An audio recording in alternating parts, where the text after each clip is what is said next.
The irresistible force meeting the immovable object. Look at the size of the giant.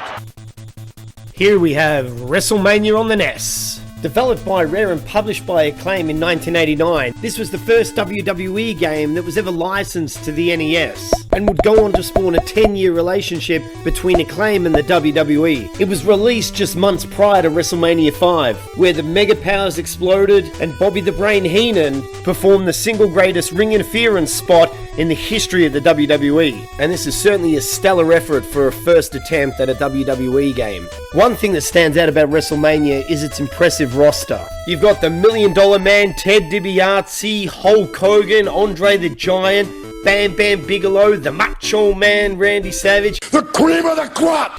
and my personal favourite, the Honky Tonk Man.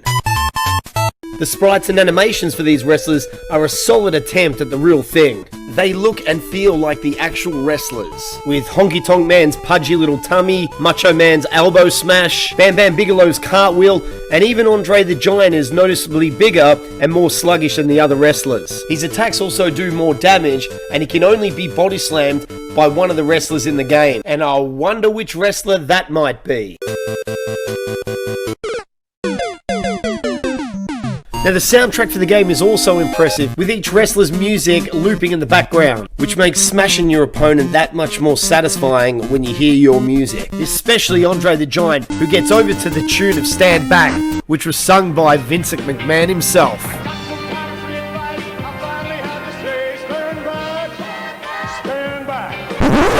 What the fuck are you doing? However, the same cannot be said for the actual gameplay, which plays more like a one-on-one fighting game than an actual wrestling game. This is due to its limited moveset. You can strike your opponent with either a kick or some sort of chop variant.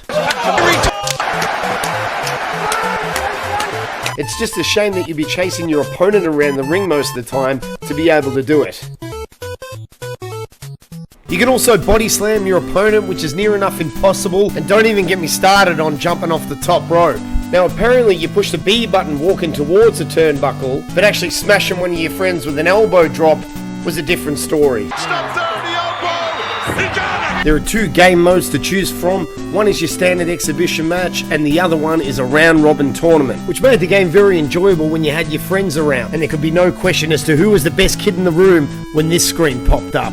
Another unique feature of the game is the power-ups. Each wrestler has the opportunity to regain his energy by grabbing his own unique power-up. For example, you got the Macho Man, Randy Savage's sunglasses, Andre the Giant's stinky big feet, the Honky Tonk Man's guitar, Hulk Hogan's cross for his prayers, training and vitamins, Bam Bam Bigelow's fire emblem, and the $1 Million Man's dollar sign.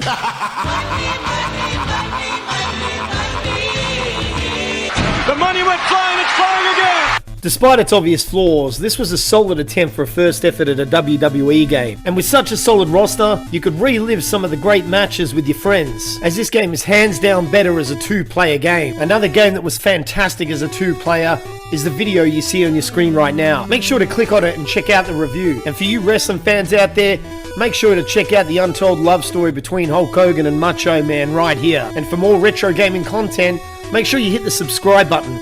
I'll see you on the next video.